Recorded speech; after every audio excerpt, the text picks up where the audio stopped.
बिस्मिल्लाहिर्रहमानिर्रहीम। अस्सलाम वालेकुम।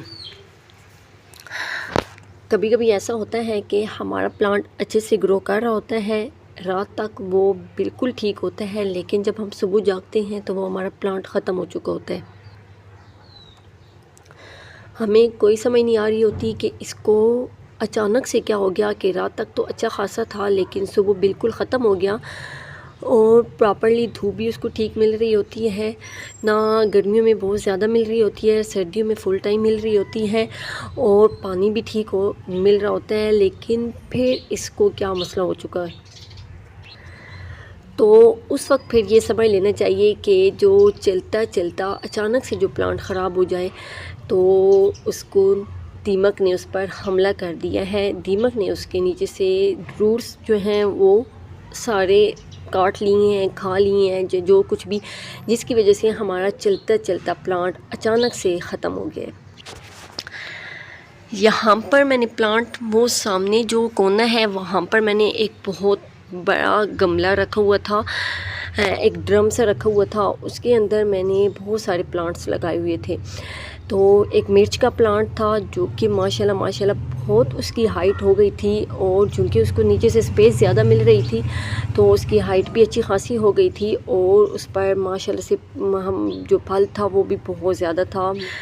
यहाँ पर इस साइज़ के जितने मेरे पोट्स थे उनके जो फ्रूटिंग है वो एक तरफ, और जो उसमें फ्रूट लगता था वो एक तरफ था, लेकिन रात तक वो ठीक था। जब मैं सुबह जागी तो वो मेरा प्लांट मर चुका था। मुझे कोई समझ नहीं आई कि क्या हुआ। तो फिर जब मैंने उसके अंदर से मैंने गोडी की देखा तो इतनी बड़ी बड़ी दीमक थी, और मैं इतनी ज़्यादा परेशान हो गई कि ये देखें इसको मैं कैसे उसके अंदर इतनी ज़्यादा मिट्टी थी कि वो मैं प्रॉपरली और तरीके से इस्तेमाल भी नहीं कर सकती थी, क्योंकि अगर मैं और प्लांट्स में इस्तेमाल करती तो वो प्लांट्स भी मेरे ख़राब हो जाते और मैं ज़ाया भी नहीं कर सकती थी। तो फिर मैंने उसमें ऐसे किया कि कुछ ऐसा हल निकाला कि वो मैंने दीमक को भी ख़त्म कर लिया, और ताकि वो उसके अंदर ही मर जाए, और उसके बाद मेरी मिट्टी भी जो है वो सेव रहे। अभी कुछ ही दिन पहले मैं यहाँ पर इन प्लांट्स को देख रही थी तो मुझे यहाँ पर भी दीमक के अंडे नज़र आए, जो मैं उस ड्रम के अंदर अक्सर देखती थी, और मुझे नहीं पता था कि वो दीमक के अंडे हैं। मैं ये समझती थी कि वैसे ही कोई चीज़ है, लेकिन फिर बाद में मुझे पता चला कि वो इतनी बड़ी दीमक हो गई थी, उसके अंदर इतनी ज़्यादा थी कि वो उसने प्रॉपरली अंदर अंडे दे दिए थे। और वो फिर क्या करती थी कि हमारा जो प्लांट्स होता है उसके नीचे से रूट्स जो हैं वो खा लेती थी, काट लेती थी, या कुछ इस तरह के हमारा चलता चलता प्लांट बिल्कुल ख़त्म हो जाता था।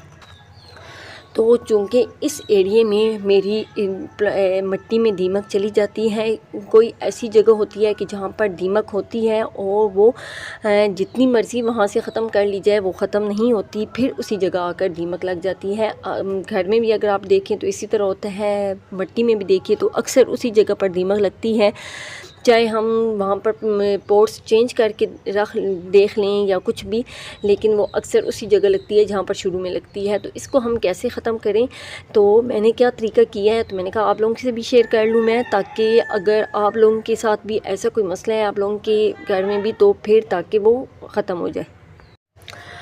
बहुत ही आसान तरीका है, हम अपने घर में आसानी के साथ उसको कर सकते हैं। हमें बाहर से केमिकल वगैरह कोई ऐसी चीज़ लेकर आने की ज़रूरत नहीं है। हमने क्या करना है, अभी ये मेरा प्लांट पूरा फुल ख़राब हो चुका है। सबसे पहले तो इसकी अच्छे से गोडी करनी है, और ऐसा है कि अगर आपका पोट छोटा है और आपको लगता है कि उसके अंदर दीमक लग चुकी है, तो फिर सबसे पहले तो आपने वो वाली जो मिट्टी है उसको निकाल लेनी है और उसको धूप लगवानी है। और अगर आपका पोट बड़ा है तो फिर आपको ऐसे लगता है कि अगर आप उसमें उसको निकाल नहीं सकते तो फिर आप वो तरीका उसी मिट्टी के अंदर भी कर सकते हैं। और अगर आपने वो उस मिट्टी को धूप लगवा ली है, तो जो तरीका मैं आपको बताने वाली हूँ वो आपने दोबारा से इसके अंदर अप्लाई करना है, क्योंकि धूप लगवाने के बाद अगरचे की दीमक मर जाएगी या कुछ हो जाएगा जो भी हम कह लें, लेकिन दोबारा से हमने वो तरीका करना है ताकि अगर कोई उसके अंडे रह जाएं या कोई दीमक भी रह जाए तो वो उसके अंदर ख़त्म हो जाए। तो ये मेरा आजमूदा है, इसको मैंने पहले भी आजमाया हुआ है, तो इसलिए ये बिल्कुल कारआमद है। तो सबसे पहले आपने क्या करना है कि थोड़ा सा मिट्टी का तेल मंगवा लेना है बाज़ार से, और थोड़ा सा पानी ले लेना है। तो अगर आपने ज़्यादा प्लांट्स में लगाना है तो फिर आपने पानी फुल भर सकते हैं, ताकि आप जितने अपने प्लांट्स हैं सब में दे सकते हैं। और फिर क्या करना है कि ये जो मिट्टी का तेल है वो थोड़ा सा उस पानी के अंदर मिक्स कर लेना है।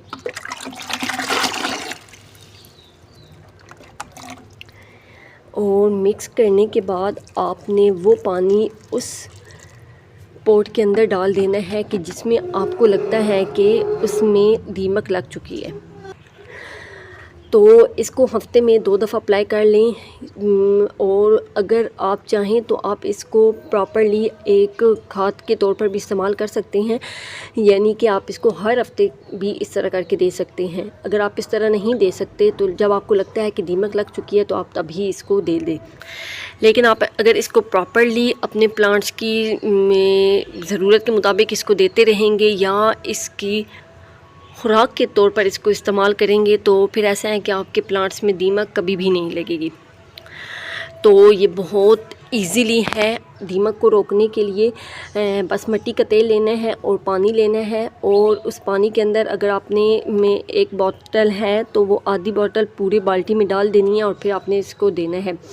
और एक दूसरा तरीका जो कि वो भी बहुत अच्छा है कि जब आप मिट्टी बनाएं तो उसके अंदर थोड़ा सा चूना डाल लिया करें, तो इससे भी जो दीमक है वो नहीं लगती। लेकिन ये उस वक्त है कि जब आप पहले मिट्टी बनाएं। अगर आपने मिट्टी बना ली और बाद में डाल लें तो दीमक अगर लगी हुई है तो वो दीमक ख़त्म नहीं होगी। तो दीमक अगर आपने लगी हुई को ख़त्म करना है तो यही प्रॉपर्ली तरीका है। मिट्टी का तेल उसके अंदर डालें, उसकी स्मेल ऐसी होती है कि उससे वो दीमक मर जाती है, या उसका समझ लें कि उसके लिए जहरीला स्प्रे होता है। बहरहाल दीमक ख़त्म करने का ये बहुत ही आसान तरीका है, इसको आजमाएं अगर आपके घर में लगी हुई है और मुझे दुआएं दें। तो इसी के साथ मुझे दीजिए इजाज़त। अगर आपको वीडियो पसंद आई है तो लाइक कर दें, अच्छा सा कमेंट कर दें, फ्रेंड फैमिली के साथ भी शेयर कर दें। मुझे दीजिए इजाज़त। एक नई वीडियो के साथ आपसे फिर मुलाकात होगी, तब तक के लिए अल्लाह हाफ़िज़।